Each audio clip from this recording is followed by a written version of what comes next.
Es el homenaje que compañeros y amigos le han dedicado esta mañana a David López. El piloto fallecía este fin de semana en el primer rally de San Bartolomé de Pinares, en la provincia de Ávila.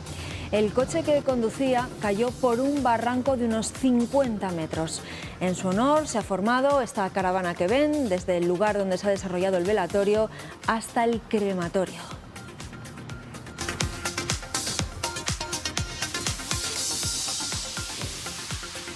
Hola, ¿qué tal? Es la imagen que se producía hoy allí en Ávila después de ese accidente trágico en el que resultaba también herida la copiloto que iba en el coche. Además, hoy volvemos a hablar de los funcionarios de justicia.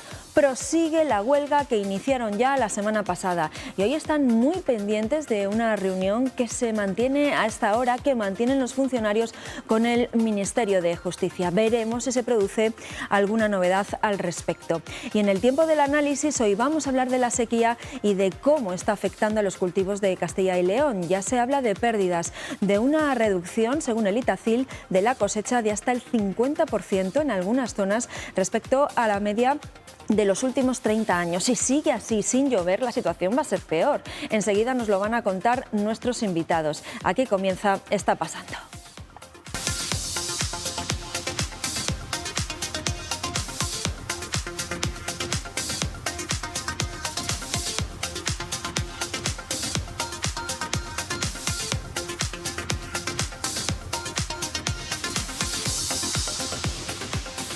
Pues vamos a comenzar el programa con esas protestas de los funcionarios de justicia que, si recuerdan, la semana pasada ya iniciaron una huelga indefinida. Eduardo. Así es, Pilar. Este lunes, hoy, se cumple una semana del comienzo de esas movilizaciones de los funcionarios de justicia. Primero, si recuerdan, con paros de 3 horas y desde el pasado miércoles con una huelga indefinida.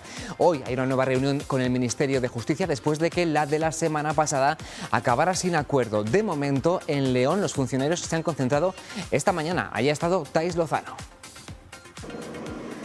Sí, nueva jornada de protesta de los trabajadores de la Administración de Justicia en León, de nuevo a las 10 de la mañana a la puerta de los juzgados. Fabricio Gómez, ¿cuáles son las principales reivindicaciones? Continuamos con las medidas de presión acordadas a partir del día 17 de abril, con paros indefinidos desde las 10 a la 1 de la mañana, a la 1 del mediodía, perdón. Y también realizamos una jornada de huelga, como sabéis, el miércoles.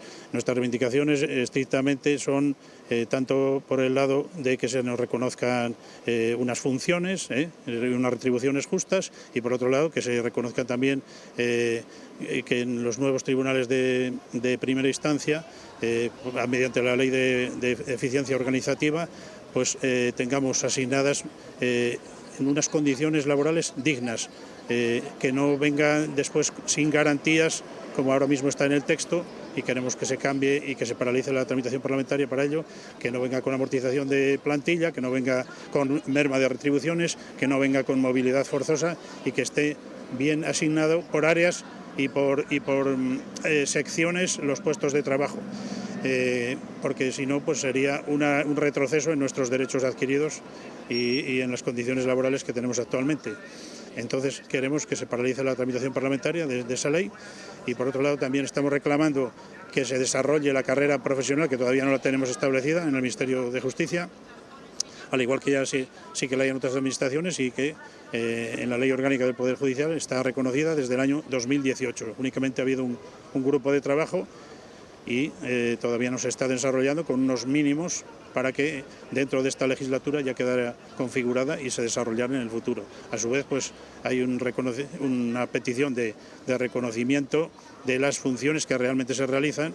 No solo un cuerpo que ha estado durante 2 meses de huelga realiza la mayor parte de las funciones, sino que el trabajo se realiza en equipo, y precisamente los cuerpos generales, que somos los que estamos ahora en movilizaciones, representamos el 93% del cuerpo funcionarial, frente al 7% del cuerpo que ya hizo huelga y se le han reconocido. Entonces lo que queremos es tener todos en la misma línea unas retribuciones y un reconocimiento de nuestras funciones, pero de forma digna, y que también, como he dicho, dentro de la parte normativa se reconozcan otros aspectos que todavía están sin concretar, tanto por la nueva organización como por la carrera profesional.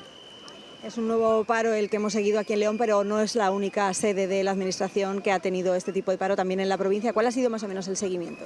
Pues podemos cifrarlo entre un 60 y un 70%, más en las capitales que en los juzgados de primera instancia de la provincia, como pueden ser Astorga, La Bañeza, Cistierna, Saguno, Villablino. Más concretamente, la acción está de manera mayoritaria seguida en Ponferrada y en León, pero también denunciamos siempre que los servicios mínimos que se han asignado a los juzgados únicos y mixtos de primera instancia de la provincia han sido unos servicios mínimos abusivos por parte del Ministerio de Justicia, y unas funciones esenciales también abusivas, cosa que con el cuerpo de letrados no se hizo. Entonces, lo que estamos diciendo es que los 45.000 funcionarios que representamos a los cuerpos funcionariales de gestión, tramitación, auxilio, así como cuerpos especiales de la Administración de Justicia, queremos que se nos reconozca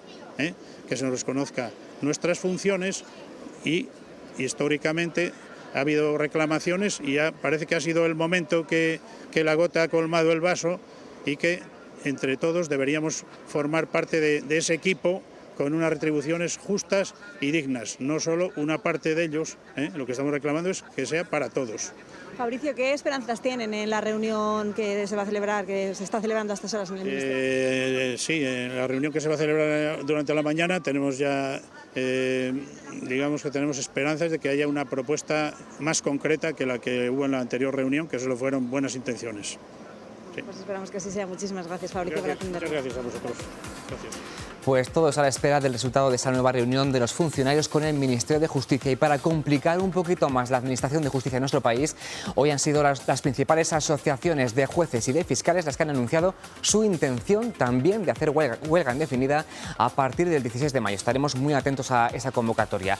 Mientras tanto, en Segovia, quienes siguen en pie de guerra son los trabajadores del sector de la limpieza, después de la ruptura definitiva de la negociación del convenio colectivo. Irán a la huelga el 3 de mayo, la semana que viene, y hoy han hecho una marcha reivindicativa por la ciudad. Noelia Duque, buenos días. Son 1.200 las trabajadoras de la limpieza de edificios y locales afectadas en la provincia de Segovia por este convenio colectivo. Comenzaron la semana pasada con las movilizaciones.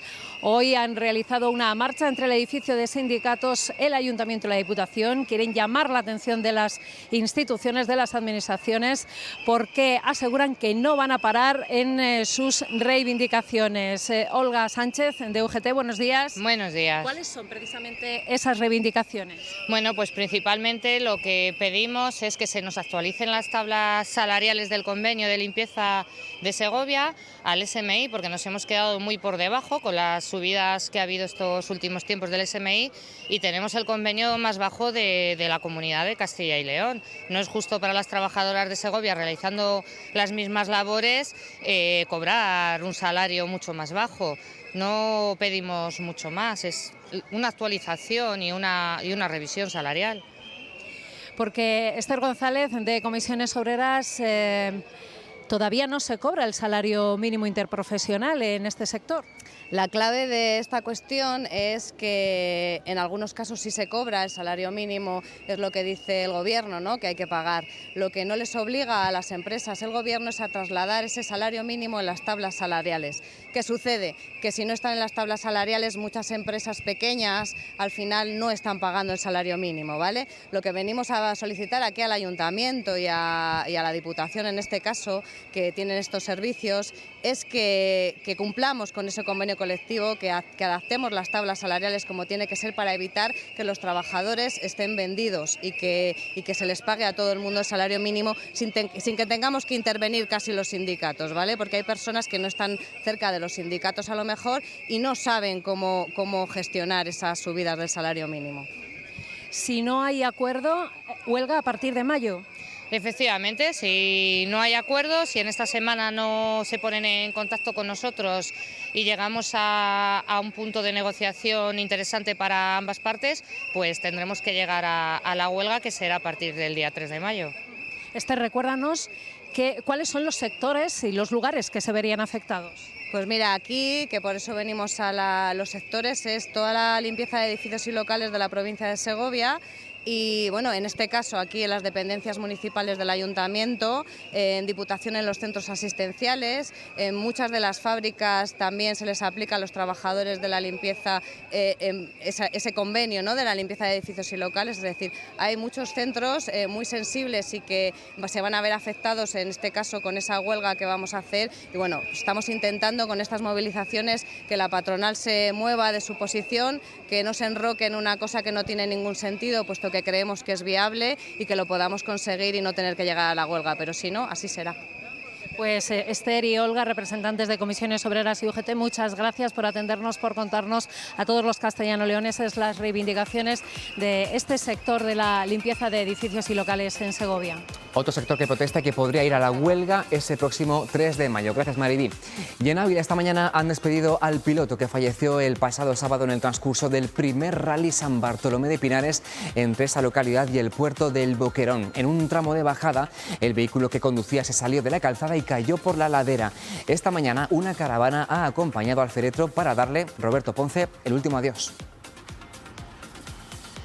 Saludos desde Ávila, una capital y una provincia que en el ámbito deportivo desde el sábado por la tarde está de luto por el fallecimiento de David López Tomico, piloto abulense de 49 años que fallecía en el descenso del puerto del Boquerón cuando participaba en la primera edición del Rally Sprint San Bartolomé de Pinares.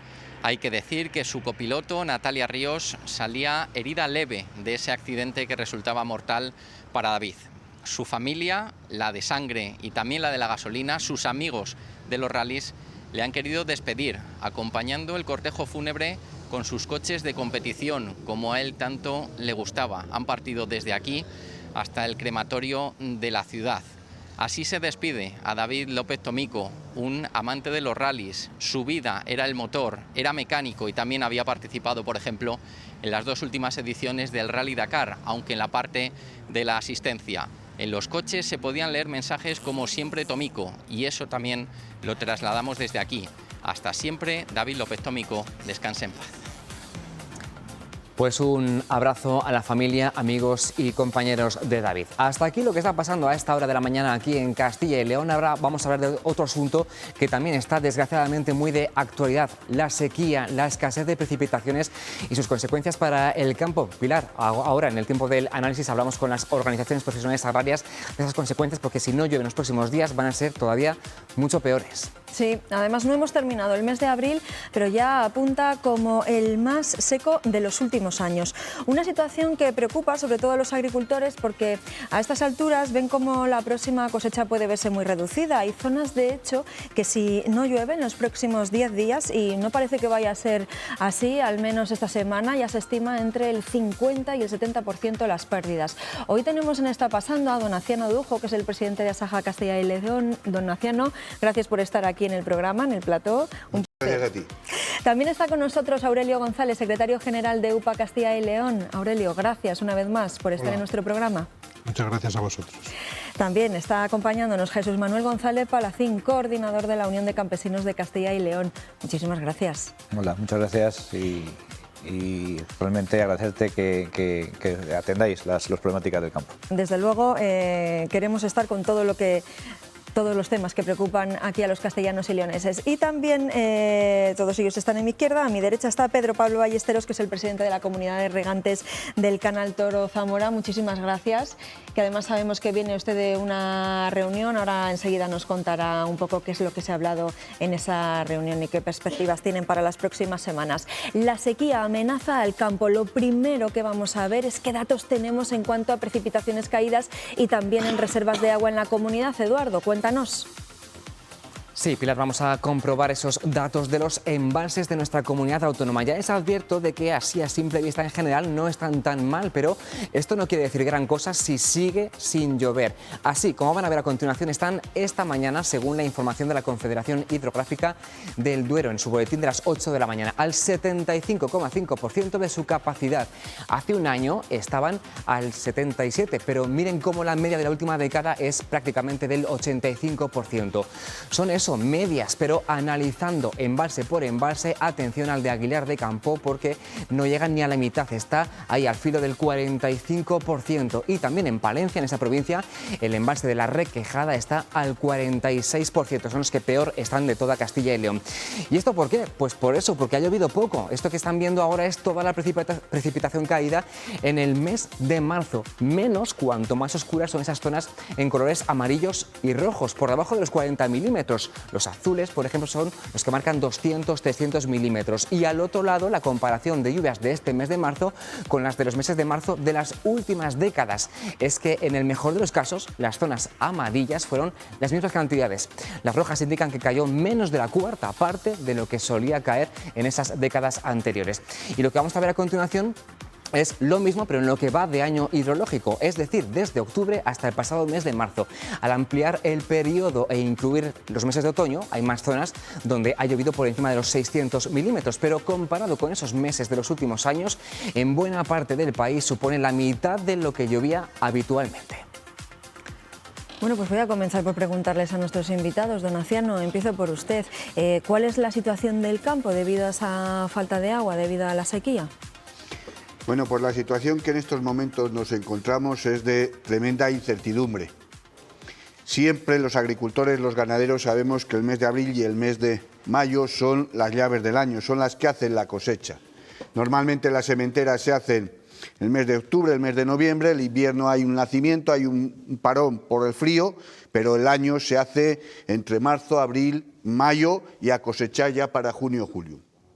En lo que llevamos de año, en la gran parte de Castilla y León, han llovido 80 litros, ni más ni menos. Y en el mes de abril estamos hablando de 2 o 3 litros por metro cuadrado, eso es nada.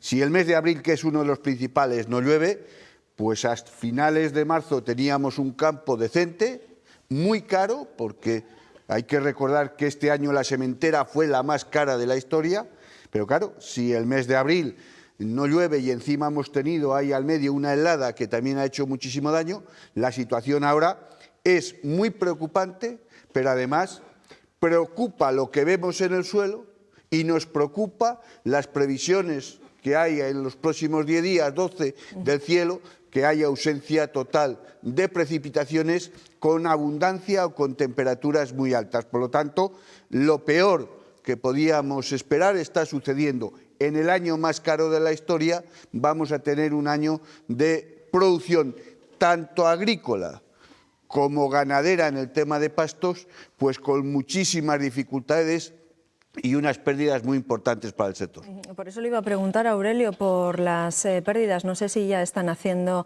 análisis de lo que puede suponer esta campaña. Bueno, realmente a nivel de Castilla y León todavía es pronto para hacer un análisis de pérdidas, porque es cierto que la parte centro y la parte sur-oeste de la comunidad podemos ya dar por perdido casi un 50% de la cosecha, en muchos casos de cereales, pero bien es cierto que la zona norte, las tierras más fuertes, donde se hizo más barbecho también, todavía se pueden salvar si lloviese ahora, si lloviese en estos días, pero las previsiones son catastróficas, ¿no?, de temperatura, y la percepción que tenemos todos los agricultores y ganaderos es que si no llueve ya, vamos a tener un año peor que el año 2017, que fue el último que tuvimos con una gran sequía, que no había producciones. Lo más preocupante, sobre todo, ya aparte de los cultivos, luego es los sectores ganaderos. Los sectores ganaderos en las zonas de pastos, todo el oeste de nuestra comunidad, pues no va a haber pasto suficiente porque se está agostando, porque si no llueve el pasto, la hierba, se va a perder. Los forrajes van a estar caros, no hay producciones tampoco forrajeras en las zonas de regadío, aunque haya sequía. Cuando hay sequía en las zonas de regadío tampoco cunde el agua igual, o sea que también se pierde. Y luego nos enfrentamos también a que cuanta más sequía hay, más daños de la fauna salvaje, porque si no hay verde también en el campo, se van a ir a los cultivos todo el tema. Entonces, hoy es muy difícil cuantificar, pero vamos, podemos tener, si no llueve en los 8 o 10 días siguientes, un año catastrófico como tuvimos el 17.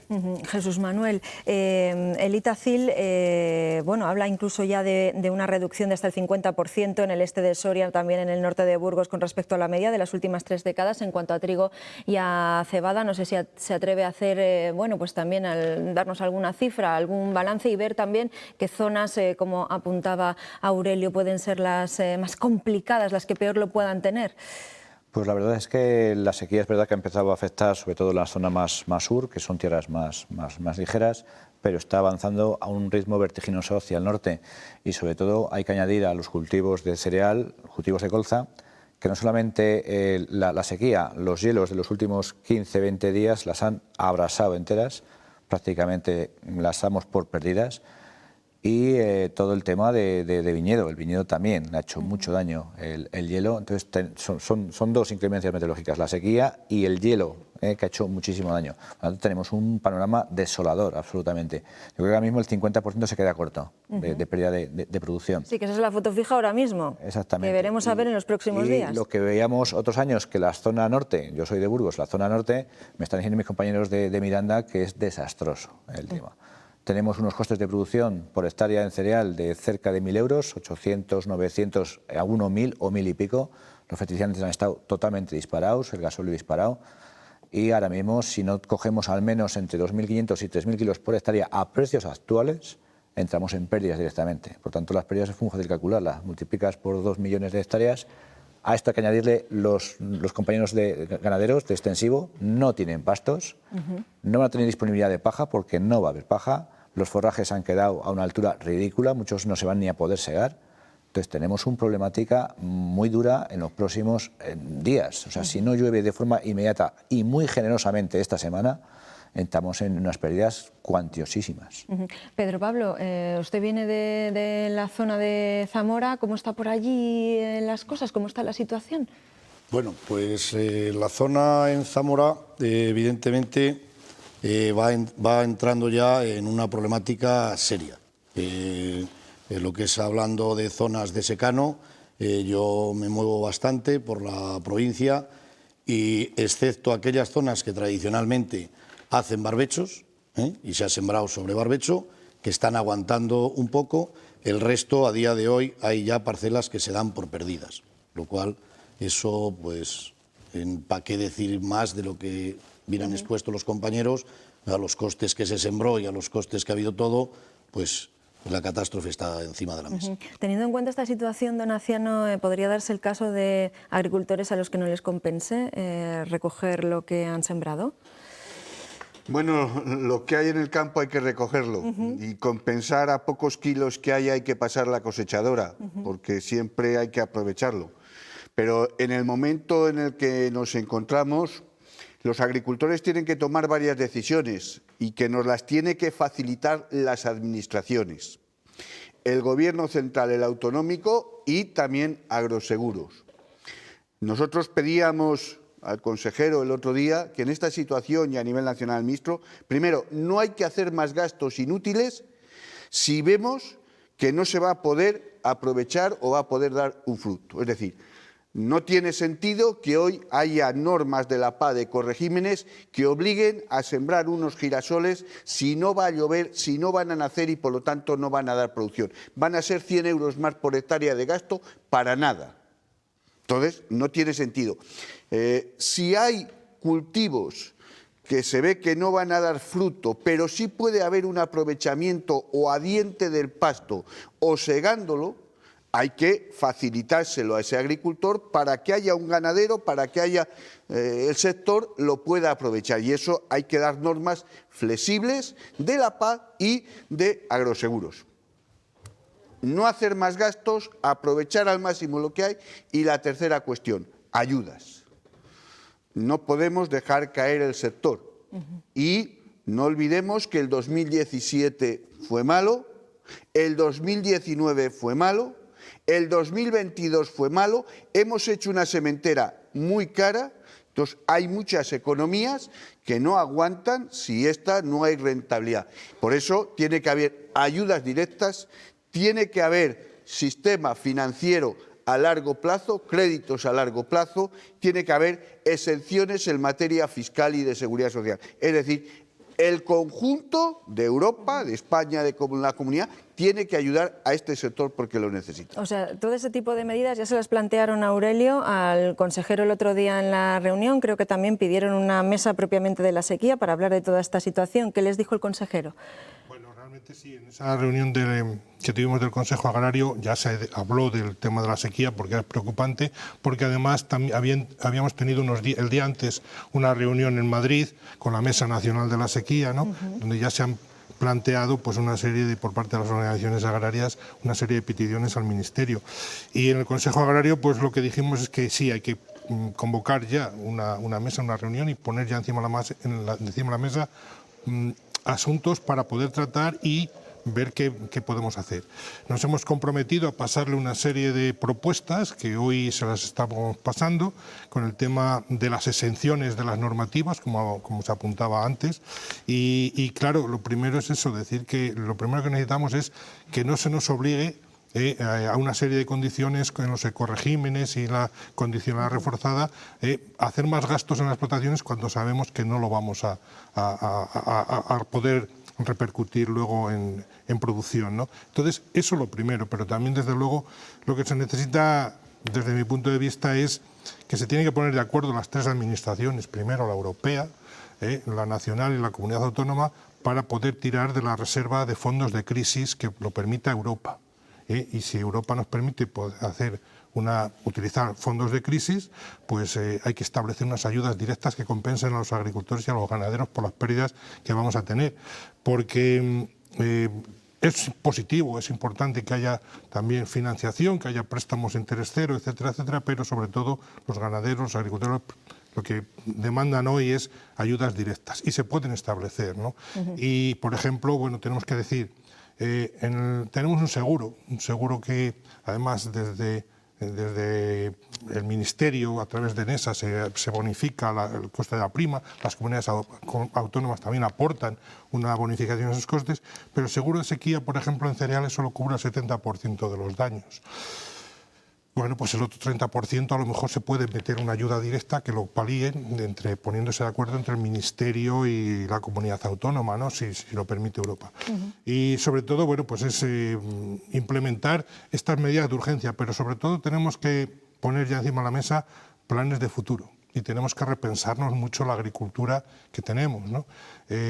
A nivel nacional y a nivel de la comunidad autónoma tendremos que optar por, primero, ver cómo garantizamos que haya riego en los sistemas de regadío que tenemos y sobre todo los modernizados, como está pasando ya llevan 2 años seguidos en el canal Toro-Zamora, el sistema Pisuerga, que no tiene la dotación suficiente. Eso habrá que hacer algo, habrá que hacer trasvases, habrá que hacer lo que se tenga que hacer, pero desde luego es importante tener medidas de futuro y planificar otros cultivos menos demandantes. Ahora le preguntaremos por eso a Pedro Pablo. Jesús, no sé, al hilo de lo que estaban comentando los compañeros, de esas reivindicaciones que les hacen a las administraciones, no sé si tienen que añadir algo más y eso, y cómo afrontar el futuro, ¿no? Porque estos periodos de sequía parece ser, por cómo viene, cada vez van a ser más frecuentes y también más amplios en el tiempo. ¿Cómo afrontar eso? Claro. Para la Unión de Campesinos lo más importante es que no se caiga ninguna explotación por un año coyuntural de sequía. Ahí tiene que estar la Administración ayudando. Tenemos ayudas hasta 25.000 euros por explotación. Eso hay que poner en marcha. Ayudas directas. Aparte de eso, evidentemente, hay que habilitar unos préstamos para afrontar la próxima campaña. Los costes no están bajando, vamos a afrontar una campaña, necesitamos producir, los agricultores necesitamos sembrar, no podemos parar porque hay que pagar muchas cosas y además España necesita esos cereales, somos deficitarios en cereales en un 50%, no nos podemos permitir el lujo de todavía aumentar la dependencia de cereales de terceros países, porque primero no sabemos si les vamos a encontrar y a qué precio les vamos a encontrar. Por lo tanto, no podemos parar la producción. En segundo lugar, hay que tener muy en cuenta a nuestros ganaderos, tanto en intensivo, que van a necesitar mucha producción de cereal que no va a haber aquí, vamos a tener que ir a comprar fuera, y en segundo lugar a ganado extensivo como forrajes y paja, que no va a haber, o sea, se nos ha caído la producción. Por lo tanto, hay que estudiar muy en serio tanto cómo ayudar a esos ganaderos, como también hay que tener en cuenta que España exporta un 70% de su alfalfa. Entonces, en unos años como estos habrá que priorizar las necesidades internas que no las exportaciones, evidentemente. Por lo tanto, hay que hacer muchas cosas en muy poco espacio de tiempo, porque esto avanza a una velocidad de vértigo. No podemos poner medidas encima de la mesa en septiembre, las necesitamos ahora. La flexibilización de la PAC tiene que ser inmediata. Si sembramos o no sembramos girasol.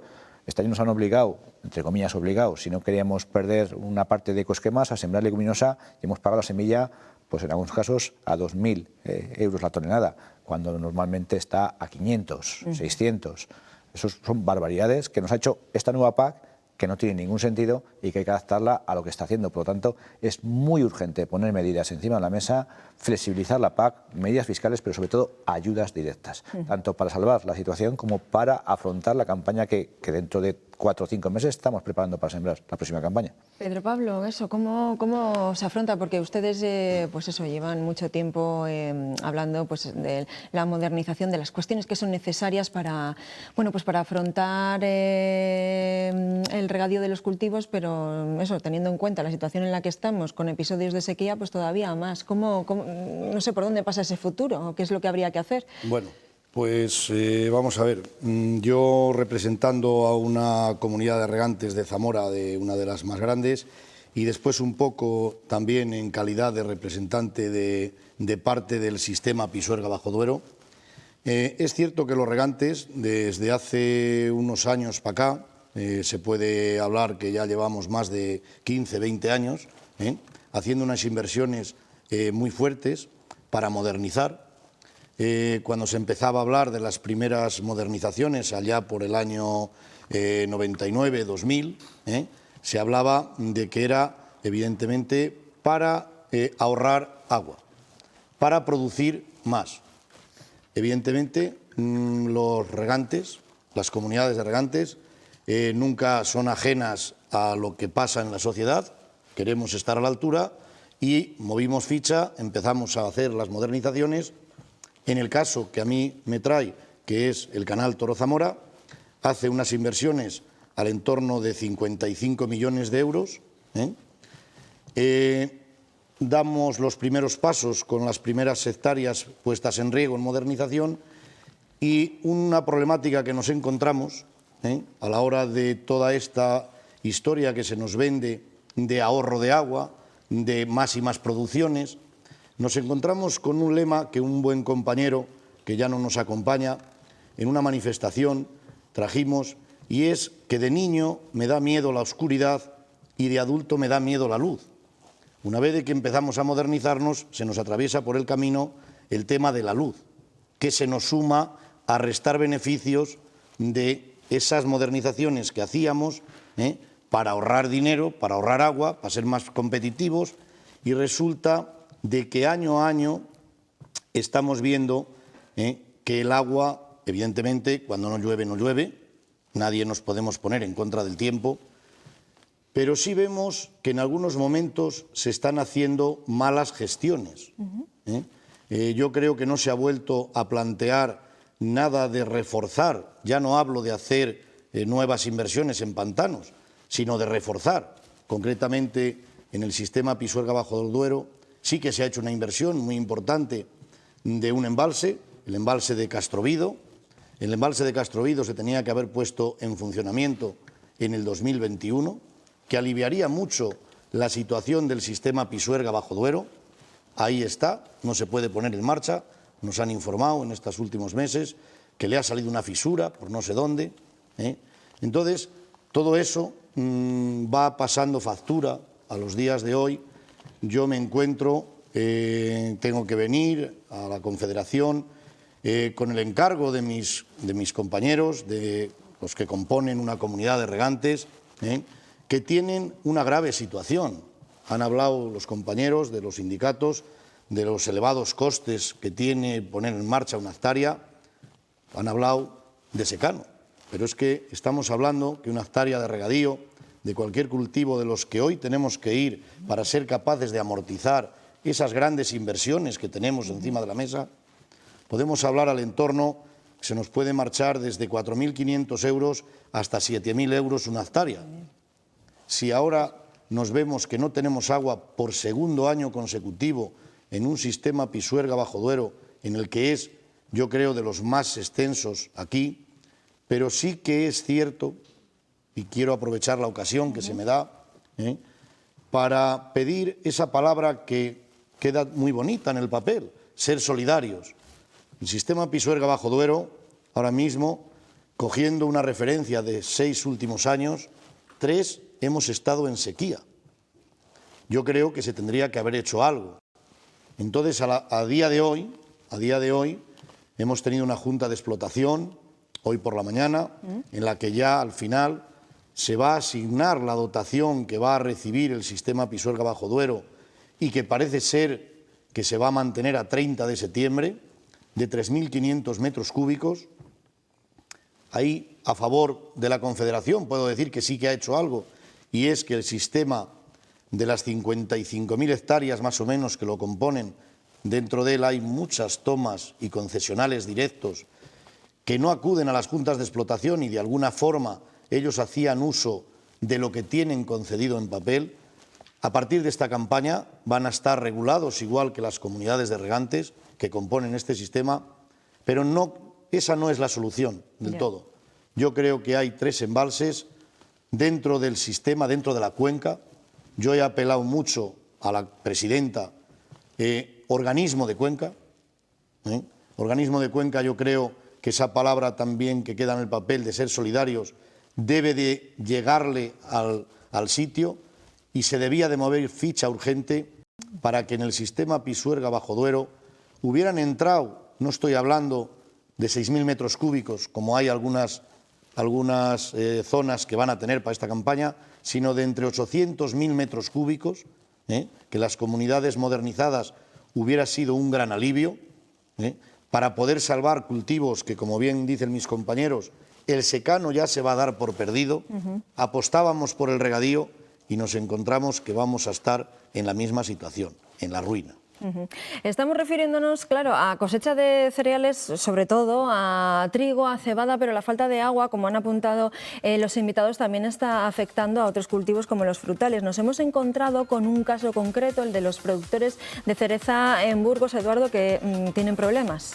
Les hablamos, Pilar, de los cerezos del Valle Burgalés de las Caderechas, en el norte de la provincia, conocido por todos como el Jerte Burgalés por el impresionante paisaje que deja la floración cada primavera. Este año su producción se va a ir al traste por las heladas. Entre 6 y 8 grados bajo cero han tenido hace unos días, justo este año que la floración se había adelantado un par de semanas.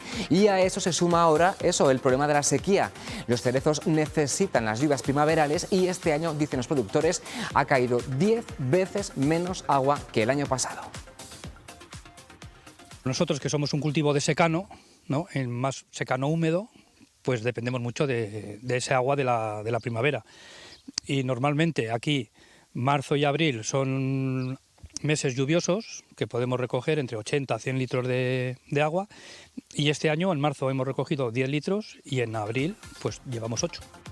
Bueno, pues esa es la situación que viven allí, en esa zona concreta de la comunidad. Por cierto, si esto persiste, que en estos últimos días se ha hablado mucho de, si persiste el tema del problema del agua, claro, los cultivos hay que regarlos, habría que priorizar y que hubiese restricciones, por ejemplo, en el tema piscinas, en el tema de consumo de agua.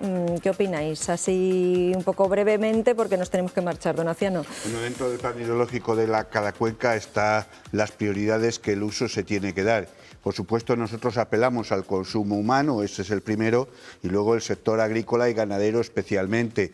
Yo creo que la situación que tenemos en muchos ayuntamientos o administraciones tienen que pensarse mucho si se puede seguir regando jardines o, sobre todo, el agua por las mañanas, que vemos que queda muy bonito y muy fresco, pero es despilfarrar un montón de litros que les necesita la sociedad y el campo. Aurelio. Sí, desde luego hay que pensar en que lo primero es el consumo humano, por supuesto, y eso es lo primero que hay que garantizar. Pero también tenemos que defender el uso del agua para riego, porque no estamos desperdiciando el agua, que quede muy claro. Nosotros estamos transformando el agua en alimentos para la sociedad, y eso es lo más importante. Jesús Manuel. Evidentemente, la prioridad es el uso de boca, eso está clarísimo, pero hay que contar que la agricultura y la ganadería necesita agua para producir. Si no lo producimos aquí, lo vamos a tener que importar de fuera, no sabiendo ni qué calidad, ni cómo está producido y si lo vamos a encontrar. Claro, Pedro Pablo, me imagino que coincides en el diagnóstico, ¿no? Totalmente. Nosotros, desde las asociaciones que tenemos de regantes, lo primero que ponemos por delante es que se mantenga el consumo de agua de boca, pero efectivamente el resto del recurso intentemos de administrarlo lo mejor posible, porque al final lo que estamos haciendo los regadíos es transformar productos en alimentación que estamos viendo que en breve, a corto plazo, pudiera verse hasta la cadena alimentaria con escasez de alimentos. Sí, comprometida. Pues muchísimas gracias a los cuatro por haber participado en el programa. Esperemos que llueva, porque si no vamos a tener un problema bastante serio. No quiero volverles a invitar dentro de un mes para ver que la situación se ha agravado. Muchísimas gracias a los cuatro. Vamos a hacer una pausa para la publicidad. Seguimos aquí en Está Pasando y les seguimos contando más cosas. Hasta ahora.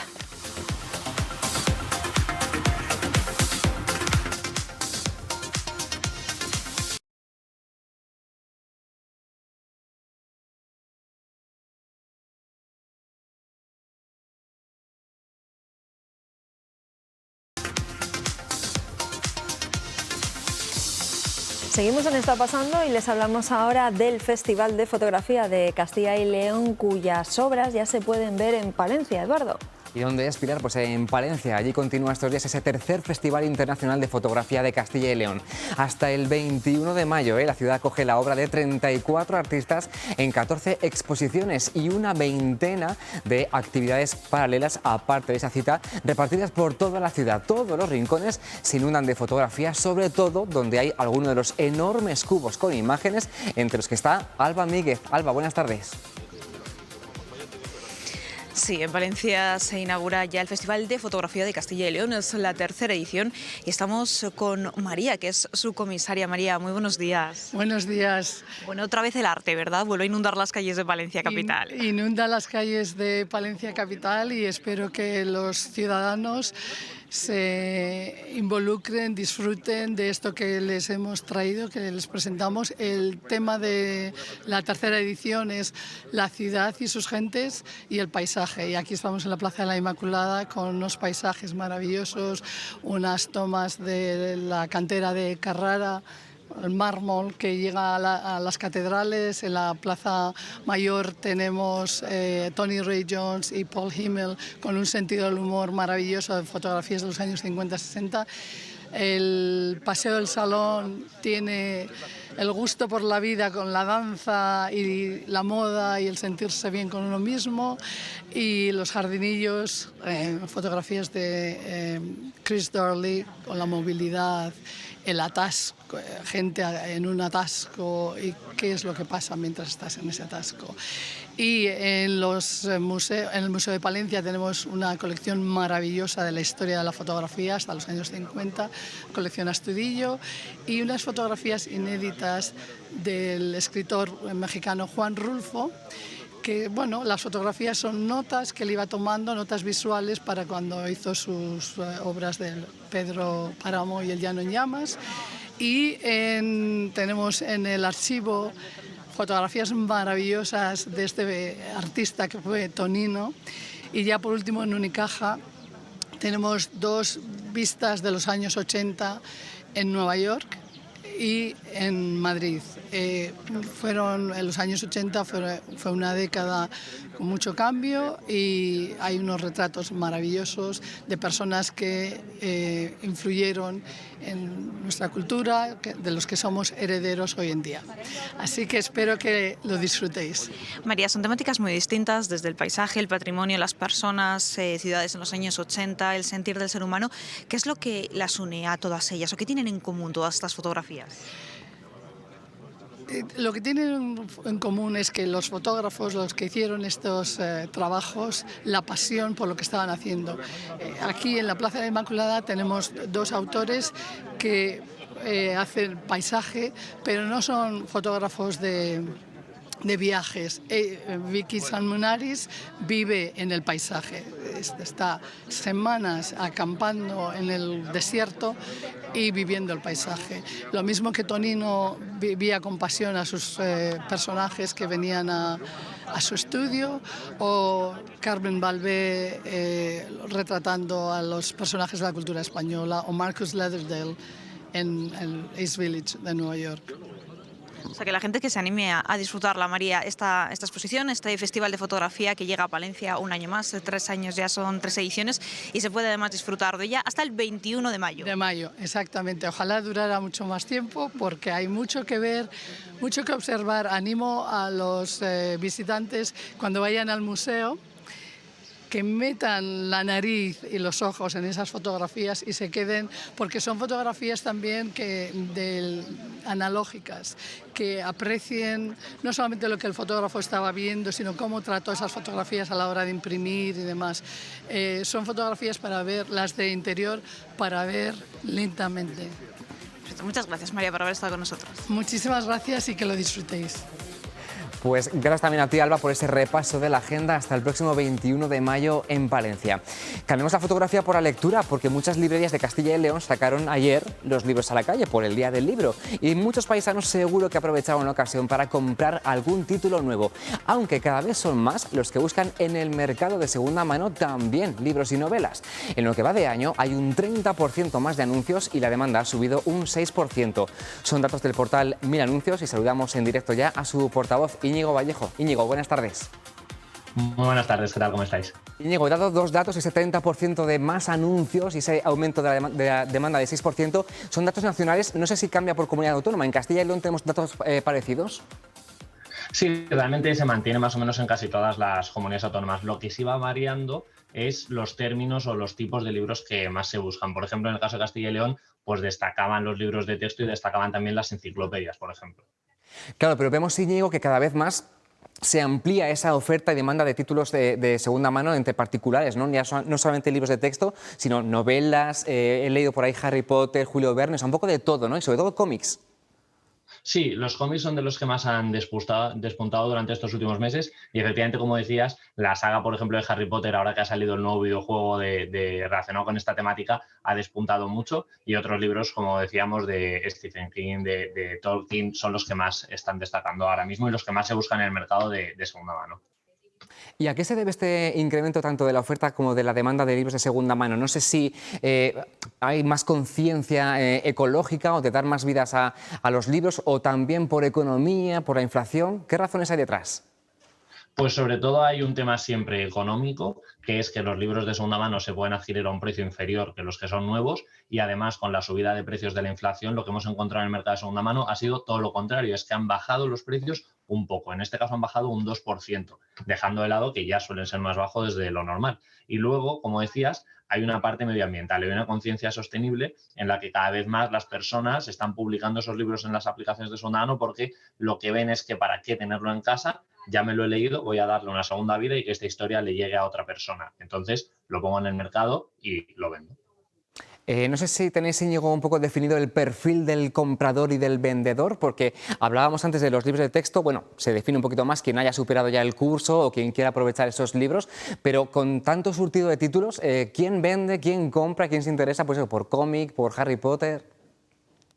Pues os sorprendería cuando os digo que es todo tipo de personas y que el público es muy amplio. Lo que sí que sabemos es que en general en los meses de agosto y septiembre suele ser un público mucho más relacionado con lo educativo, es decir, suelen ser padres, madres y familias que compran libros de texto, que compran libros relacionados con la universidad, con los colegios, libros mucho más educativos, y lo que nos encontramos ahora, por ejemplo, con el Día del Libro son personas mucho más aficionadas a las enciclopedias, a las novelas. Ahí nos encontramos un perfil un poquito más adulto, estaríamos hablando de en torno a los 35 o 45 años de media, es donde más destacarían.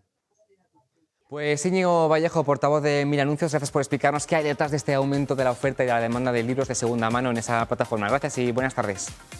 Muchísimas gracias, buenas tardes. Un saludo. Claro que hay mucha gente que devora los libros y les hablo literalmente porque en Valladolid, Pilar, me alegro que vengas, porque eso te va a gustar mucho. Los confiteros desde el año 2008 elaboran cada año con motivo del Día del Libro un dulce, un pastel que tiene forma de libro. Y llegan a tiempo ustedes, y tú también, Pilar, porque por eso vengo. Aunque fue ayer el día del libro, se va a seguir vendiendo hasta el día 30. Así que vamos a preguntarle a Ana Martínez, que está en un obrador, de qué está hecho este dulce libro. Creo que Ana. se lo vamos a preguntar mañana porque ya vamos muy tenía yo más ganas que tú de Claro. Nos vamos a quedar con las ganas y ustedes les vamos a hacer que se queden con las ganas, pero ese va a ser uno de los temas que mañana ya les vamos a contar leemos mañana. ese capítulo. Eso es. Además, un capítulo muy dulce y muy rico. Que nos hemos quedado sin tiempo, pero que mañana volvemos otra vez aquí a partir de las 12:30 de la mañana. Pues aquí estaremos para contarles más cosas. Con toda la actualidad en directo en las 7 en Está Pasando. Y que disfruten del día. Nos vemos mañana. Adiós.